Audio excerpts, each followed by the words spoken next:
రాజుల కాలం కాదు, రథము గుర్రం లేవు, అద్దం ముందర నాతో నేను యుద్ధం చేస్తా అంటే గాజుల చేతులు చాపి దగ్గరకొచ్చిన నువ్వు చెంపల్లో చిటికేసి చక్రవర్తిని చేసావే. చిన్నగా చినుకు తుంపరడిగితే కుండ పుటగా తుఫాను తెస్తివే.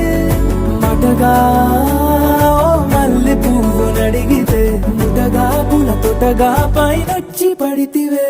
బుట్ట బొమ్మ నన్ను చుట్టూ కొంటివే.